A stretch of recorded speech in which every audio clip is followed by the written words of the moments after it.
You had the whole day. The task was sitting there. You knew exactly what it was. You knew exactly how to start, and you didn't do it. Instead, you cleaned something that didn't need cleaning. You checked your phone, you opened a new tab, you made another coffee. And somewhere around 9 p.m., the guilt showed up. The familiar, heavy kind. The kind that doesn't just say, you wasted today. It says, this is who you are. Most people call this laziness, but here's the problem with that explanation. Lazy people don't feel guilty. Lazy people don't care. And you cared enormously. You cared all day, the whole time you were avoiding it. So if it isn't laziness, what is it? The answer comes from a psychologist at Carleton University in Canada named Tim Pychyl. He spent over 2 decades studying procrastination and arrived at a conclusion. Procrastination is not a time management problem. It is an emotion management problem. You are not avoiding the task. You are avoiding the feeling the task produces. And those are two completely different things with two completely different solutions. Here's what Pychyl found. When people procrastinate, it's almost never the task itself that stops them. It's the emotions attached to it. Anxiety that the result won't be good enough. Frustration that it's harder than it should be. Self-doubt about whether they're even capable. Fear that if they try and fail, they'll have proof of something they've suspected about themselves their whole life. The task is fine. The feelings around the task are unbearable. So the brain does what it was built to do. It moves you away from pain.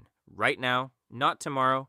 Anything that provides immediate relief from that discomfort will do. Your phone, the kitchen, the other task that suddenly feels more urgent. You get temporary relief. The discomfort returns worse than before. The cycle locks in. In 2013, researcher Sirois at the University of Sheffield confirmed what Pychyl had been arguing for years. Chronic procrastinators don't manage their time differently to other people. They manage their emotions differently. Specifically, they prioritize short-term mood repair over long-term progress every single time. But here's the part that nobody talks about. The people who procrastinate most severely are often the ones with the highest standards. Pykyl's research found a consistent pattern. Perfectionism and procrastination don't oppose each other. They travel together. The higher your standards, the more threatening failure feels. The more threatening failure feels, the stronger the signal telling you to stop. The stronger that signal, the harder it becomes to start. A person who doesn't care much just does the task. A person who cares enormously has everything to lose